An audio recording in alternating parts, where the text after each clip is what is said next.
and that is whenever you're starting a new business that you're going to make mistakes. It is impossible to be perfect at something that you've never done before. And for my guys who are overthinkers or worry about everything going perfect with this new business, the message of today's video is that it will not. You're going to make mistakes. If you're thinking about starting a pressure washing business, but you want to learn more about the equipment, mixing chemicals, how to clean every surface on a residential job site, property protection, and much more, check out the How to Wash course. It'll be the first link in the comment section and the description. What is up, everybody? My name is Justin. This is Forever Self-Employed, and in today's video, I want to talk to you guys about something that nobody talks about. Nobody's going to tell you whenever you're first starting your business, and it's an important lesson that I've recently been reminded of, especially since we started doing the parking lot striping. As you guys know, I've had a pressure washing business for a very long time. However, we recently added parking lot striping on as a service, and since then, I've been reminded of what it felt like whenever I was first starting my pressure washing business. So in today's video, I'm going to resonate with some of the newer guys, as well as tell you about something that no one else really is going to talk about. But before we get into that, I do want to mention that we're going to be doing another free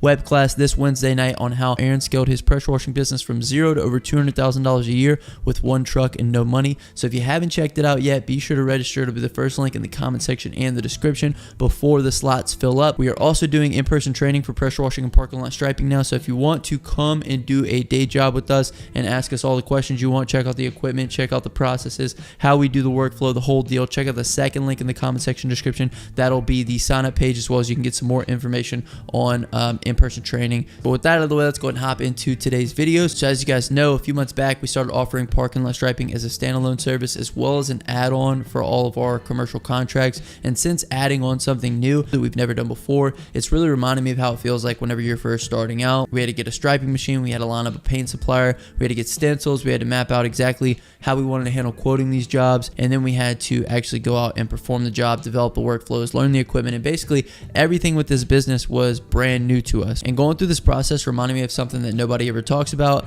and that is whenever you're starting a new business that you're going to make mistakes. It is impossible to be perfect at something that you've never done before. And for my guys who are overthinkers or worry about everything going perfect with this new business, the message of today's video is that it will not. You're going to make mistakes, you're going to mess things up, you're going to have difficult conversations with customers from time to time, and you're going to have to be relentless through all of this, because no matter how many videos you watch or how much prep you do or how much planning you do or how much research you do, things will pop up that you weren't prepared for. Mistakes will be made that you didn't account for, and ultimately that is okay. It's not about what happens to us, it's about how we respond to that. So how will you respond when you mess something up? How will you communicate that with the customer? How will you make it right with them?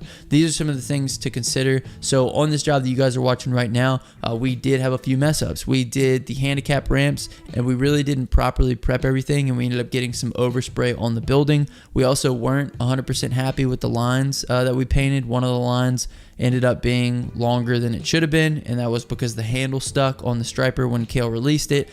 So that got messed up, and then we had a paint clog in the tip on another line that we were doing, so we had a break in it, and it just wasn't perfect. And that's one of the things that we try to do every time we go out there. We try to do a perfect job. So this job didn't come out exactly how we wanted, and that's one thing about parking lot striping, is it is much less forgiving than pressure washing. If you make a mistake, it's a little harder to correct because paint is a little bit more permanent than some of the things that you can do on a pressure washing job. Either way though, mistakes are mistakes, and the way that we go about handling those is the same. So we did our best. We communicated with the business owner after the job was done, and we said, hey, listen, we messed up on a line here. We'll try to get that remedy for you. We did get a little overspray on the building, but we will be back to wash that. And then we learned from it. We said, okay, you know what, next time we need to make sure that we mask off the building properly, or we need to make sure that we have the proper tools for that.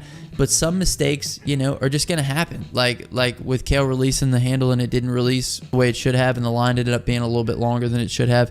Some of these things are just going to happen. There's going to be paint clogs. There's going to be things that mess up. There's going to be things outside of your control that maybe there isn't a lesson there. Maybe it's just something that happens, and maybe you learn to set customer expectations up front. So basically the message of today's video is that things will go wrong. And I believe they call this Murphy's Law. Anything that can go wrong will. But at the end of the day, all you can do is this. You can perform the job to the best of your ability. And when you mess something up, you want to communicate it with the customer. You want to make sure you get out in front of it. Don't walk the property with the customer and have them ask you about it. Get out in front of it. Point it out. Tell them how you're going to make it right, or make it right to the best of your ability, and then learn from the experience. And then bring that new experience into the next job with you. And that's all you can do time after time after time, because it's going to happen. So if you're somebody who's waiting for things to be perfect, They never will be. Let's just take actions today to move us towards where we want to be tomorrow. That's the ultimate goal. So if you guys made it this far in the video, the word of the day is going to be perfect. Comment down below perfect and I'll hashtag you a real one. Be sure to check out the links below for the free web class and in-person training if you're interested in either one of those. But my name is Justin. This is Forever Self-Employed. And until next time, hustle hard and get that money, baby. Peace.